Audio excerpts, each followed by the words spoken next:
Salut à tous, c'est Christophe, bienvenue sur Top Mercato. Toujours un plaisir de vous retrouver pour le journal de l'Euro. Et on commence tout de suite avec le journal des Bleus. Ce soir, c'est le grand match. L'équipe de France rentre dans ce tournoi final en rencontrant la Suisse. Et Didier Deschamps pourrait mettre en place une nouvelle tactique avec 3 défenseurs. Ce serait Clément Lenglet qui pourrait accompagner Raphaël Varane et Presnel Kimpembe.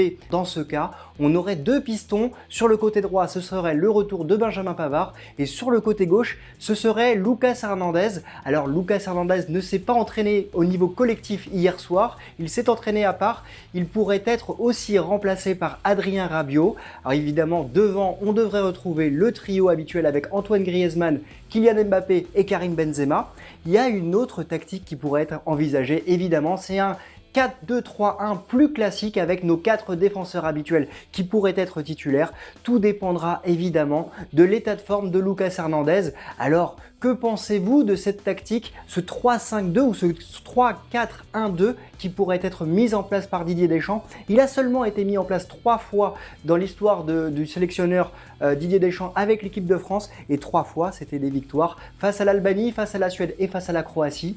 Alors est-ce que ce sera une victoire ce soir? On l'espère évidemment. Il y a plusieurs clés dans ce match évidemment. D'abord ça va être l'animation offensive avec Kylian Mbappé, Karim Benzema et Antoine Griezmann. Un Kylian Mbappé qui n'a toujours pas ouvert son compteur but. On en parlera dans quelques minutes. Et puis évidemment, il va y avoir un duel sur les latéraux avec Ricardo Rodriguez, le latéral gauche du côté de la Suisse qui est très à l'aise offensivement, qui va se retrouver notamment face à Benjamin Pavard, qui avait lui été mis en difficulté face à la Hongrie. Alors ça sera évidemment un élément déterminant. Il faudra également faire attention à cette équipe suisse au niveau offensif avec le trio Shaqiri, Seferovic, Mbolo qui avait posé énormément de problèmes à la Turquie.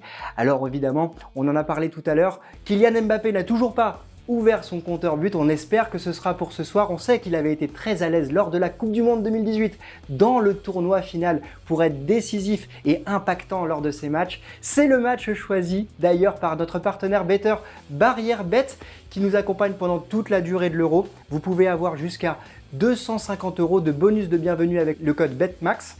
Évidemment, l'équipe de France, vainqueur dans les 90 minutes, est coté à 1,62 et Kylian Mbappé, buteur dans cette rencontre, est coté lui à 2,30. Alors on espère évidemment qu'on aura ce combiné peut-être qui serait encore plus rémunérateur. On espère surtout que l'équipe de France va se qualifier pour les quarts de finale. Une équipe de France qui rencontrerait en cas de qualification le vainqueur du match Croatie-Espagne. Une Espagne qui a vu le retour de Sergio Busquets dans son 11 titulaire face à la Slovaquie, ce qui a fait énormément de bien à cette stabilité au niveau du milieu de terrain de cette équipe espagnole. Une équipe de Croatie qui, elle, s'est qualifiée lors du dernier match face à l'Écosse avec une victoire 3-1, le dernier finaliste de la Coupe du Monde 2018 qui, lui, a été dans le groupe de la République tchèque. Une République tchèque qui a créé la surprise hier en éliminant les Pays-Bas 2-0, un match durant lequel le capitaine de cette équipe hollandaise, Wijnaldum, n'a touché que 23 petits ballons lors des 90 minutes. C'est un total très faible pour le nouveau joueur du Paris Saint-Germain.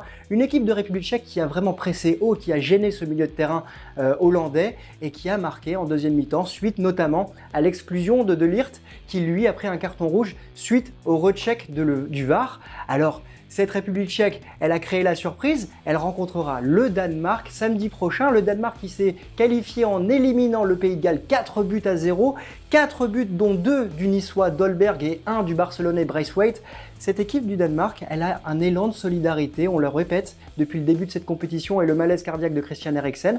Elle est importante, elle monte en puissance et elle va donc rencontrer la République tchèque pour une place en demi-finale, ce qui va être évidemment une surprise dans cette compétition. Dans l'autre match hier soir qu'on attendait particulièrement, c'est la Belgique qui l'a emporté 1-0 face au Portugal.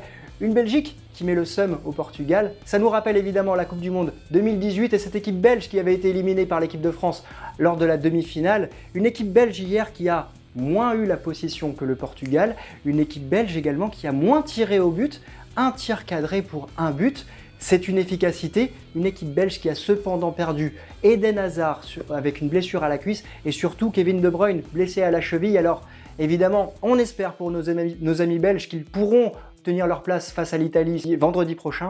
Une équipe belge qui a donc éliminé le Portugal, un Portugal éliminé avec un Cristiano qui a peut-être disputé son dernier match dans un Euro. Cristiano Ronaldo, justement, qui a déclaré à la fin de la rencontre à Thibaut Courtois que le ballon ne voulait pas rentrer dans les filets et que cette Belgique avait été chanceuse. Effectivement, le Portugal aurait pu égaliser sur cette frappe de Guerreiro sur le poteau. Alors, dans cette rencontre, la Belgique va rencontrer l'Italie vendredi prochain, une Italie qui s'est qualifiée dans la difficulté samedi soir face à l'Autriche, une victoire 2-1 acquise dans les prolongations avec un Mancini, Roberto Mancini, le sélectionneur de l'équipe italienne qui atteint un nouveau record avec cette Squadra Azzurra, 31 matchs sans défaite, dernière défaite face au Portugal en 2018. Cette équipe d'Italie avance avec certitude, elle sait souffrir.